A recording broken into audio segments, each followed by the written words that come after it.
Hey guys, this is Victor with Alarm CPA. Welcome back.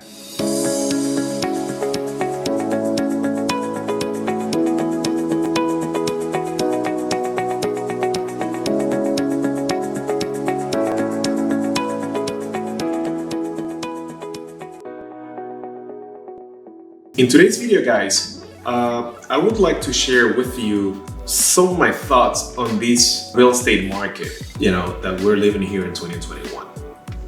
We are having friends and clients refinancing homes. We have real estate agents that are making more commissions and more volume or more business activity than any years in the past decade, if you will, right? We're having people struggle with finding a home and buying a home because there's multiple bids on the home, right? You go to a house on a Saturday, right? That Saturday afternoon, the house is gonna have multiple bids. Monday, forget about it. The house is gonna have 40 bids already. And you have to basically outbid anybody else if you want that house. So basically you are overpaying for you to get it. Listen to this, you have to overpay for you to get the house. And this is happening nationwide. Now, you might be asking, so why is this happening? Why is it the real estate prices are so high? Well, it's a combination of factors, right? It's basically a perfect storm, if you will. Number one, you have historically low interest rates. COVID basically had made the Fed lower the interest rates, right? And when interest rates go very low, asset prices and asset values really go up. In this case, the real estate market, the real estate industry, the real estate holdings, all of them across the board, for the most part, have gone up, especially residential. Then you have the situation of like a lot of people are working from home, right? So you have a segment of the buyers, in this case, let's call them the millennials. Millennials in the past used to rent, right? And now millennials have the opportunity to work in different places, this more distant than from cities, right? So this group, instead of renting, they have the opportunity to buy far outside, far from the office, because guess what? They don't have to rent and they don't have to go to the office. They can work from home. So they're buying homes. They are incentivized to buy because now they don't have to commute every day to the office. Then you have another factor, guys. Remember what took place 10, 12 years ago, right? Which is a oversupply of real estate. In the real estate crash in the year 2007, 2008, 2009, there was a massive construction spree, right? That took place here in the United States, right?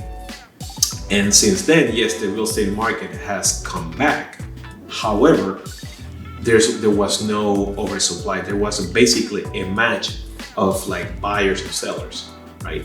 So the builders would understand what the supply, actually what the demand would be, and they would build. They satisfy that demand, and they would build a little bit more, and there will be a match of the supply and demand. But cutting to a year and a half ago, call it March of 2020, right, which is when the pandemic really got official here in the United States. No one knew and no one saw this coming, right? So then you have a very shortage of homes. You have a short supply of residential homes, new homes, existing homes. There's not enough. And when the demand exceeds the supply, the prices are gonna go up. It's just gonna happen because more people want this thing that they cannot get. So they overpay. So you have low interest rates, you have, more people being flexible in the way they can work.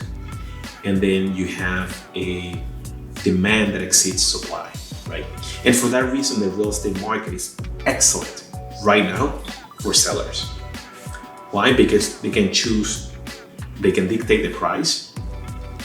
See how crazy this thing is, right? They can dictate how much money they want for the house based on the market trends. That's insane. It almost never happens, right? I'm saying nationwide. In specific markets, specific pockets, yes, you can dictate that. But here nationwide, you dictate to a degree, of course, without going too crazy. Where Victor, you're talking too much. No. To a degree, you can dictate.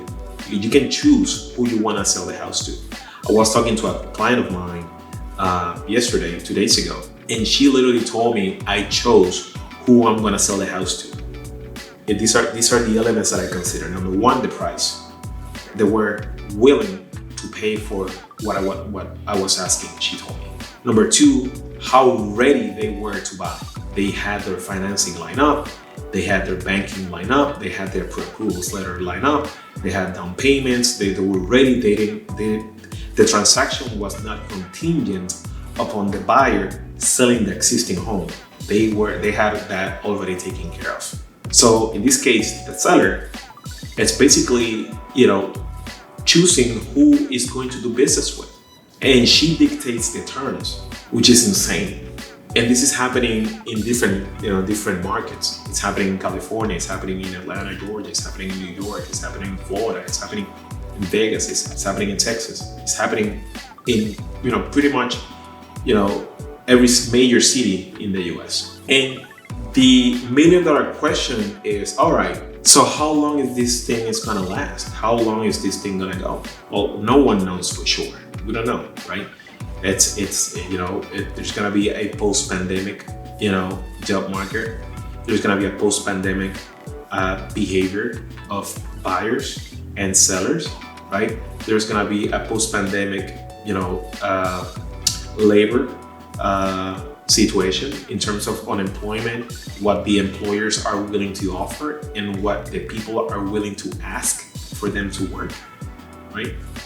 Right now, the job market is so amazing for the job seekers that they can choose who to work. Okay, so let's say that you're graduating from college, right? So graduates these days that want to get, let's say, a certification or continuing education or a master's degree, they are asking for these up front, not to be paid like 2-3 years down the road. No, they're asking it for it now. So the benefits and the whole situation, the job market has changed. So now, I include myself and employers, we have to basically be more competitive, and we have to create the environments that are gonna make the people to be willing and choosing and electing to keep working the way they've been working. So the pandemic has created and has shifted many different things. Job market, people's behaviors, different industries, real estate in this case, like we're discussing. So we don't know exactly how things are gonna pan out. We have no idea where things are gonna go. No one knows. So, if you own a residential real estate and you like to cash out, maybe this is a great opportunity for you to do so. Plain and simple. You liquefy and then you see what's the next opportunity might be.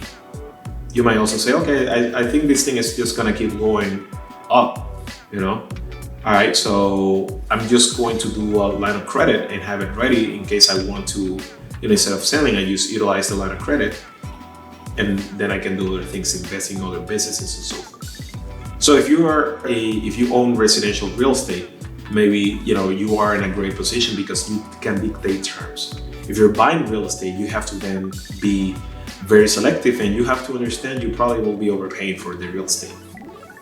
Odds are that at some point things are going to balance themselves out. Typically they do. So I just wanted to share with you what my thoughts are.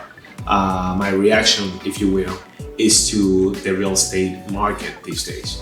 And as always, guys, if you need additional information about personal finances, your tax situation, and if you like to have a consultation with us, see the description below, and you can always schedule an appointment and talk to a professional, and we're here to help you. Click like and subscribe, and we will see you soon.